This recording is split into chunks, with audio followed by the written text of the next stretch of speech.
गौतम बुद्ध की कहानी। महात्मा बुद्ध के शिष्य प्रतिदिन की भांति उनका प्रवचन सुनने की उनकी प्रतीक्षा कर रहे थे। कुछ ही देर में बुद्ध पधारे। शिष्यों ने देखा उनके हाथ में एक रस्सी है। वे आश्चर्य से बुद्ध को देखने लगे कि वहां रस्सी लाने का क्या प्रयोजन। बुद्ध ने आसन ग्रहण किया और बिना कुछ कहे रस्सी में गांठ लगाने लगे। शिष्य अब भी उन्हें आश्चर्य से देख रहे थे। उन्होंने रस्सी में 3 गांठें लगाए और उसे शिष्यों को दिखाते हुए पूछा, आप सब मेरे हाथ में ये रस्सी देख रहे हैं। आपके सामने ही मैंने इसमें 3 गांठें लगाई। अब मैं आपसे पूछता हूँ कि क्या ये वही रस्सी है जो गांठें लगाने के पूर्व थी।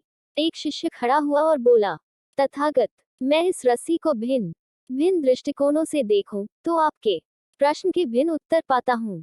एक दृष्टिकोण से लगता है कि रस्सी में 3 गांठें लगने से इसका स्वरूप परिवर्तित हो गया है। दूसरे दृष्टिकोण से लगता है कि रस्सी में कोई परिवर्तन नहीं हुआ है, इसका मूल स्वरूप तो वही है, ये आखिर है तो रस्सी ही। बुद्ध बोले, सही कहा, अब मैं इन गांठों को खोल देता हूँ। ये कहकर वे रस्सी के दोनों छोरों को पकड़कर खींचने लगे। शिष्य ने उन्हें रोकते हुए कहा, तथागत, ये आप क्या कर रहे हैं? इस तरह तो खुलने के बजाय गांठें और कस जाएंगी, तब इन्हें खोलना और कठिन हो जाएगा। तो तुम ही बताओ कि इस रस्सी की गांठों को कैसे खोला जाए? बुद्ध ने पूछा। ये भी पढ़ें, बीता हुआ कल बुद्ध कथा। तथागत, इन गांठों को खोलने के लिए पहले हमें ये जानना होगा कि ये लगाई कैसे गई हैं।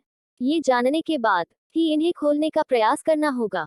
सही कहा। बुद्ध बोले, रस्सी और इनमें लगाई गांठों द्वारा मैं तुम्हें जीवन में आने वाली समस्याओं के निवारण का सही तरीका बताना चाहता हूँ। रस्सी जीवन है और इनमें लगी गांठें जीवन में आने वाली समस्याएं। जब भी जीवन में समस्याएं आए तो पहले उन समस्याओं का मूल कारण जानने का प्रयास करो।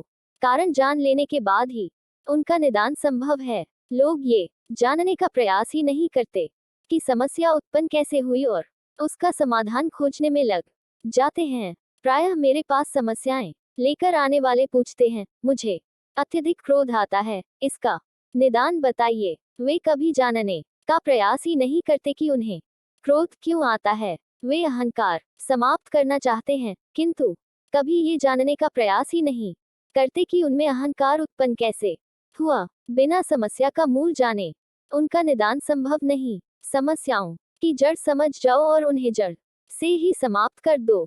सीख, मॉरल, रस्सी की गांठ। बुद्धा स्टोरी। दोस्तों, समस्याओं के समाधान के पहले अच्छी तरह सोच विचार कर ये जान ले कि समस्या उत्पन्न कैसे हुई। फिर ये जानने का प्रयास करें कि उसके निवारण के लिए क्या किया जा सकता है। निवारण का तरीका समझ में आने के बाद उसके निवारण में जुट जाएं।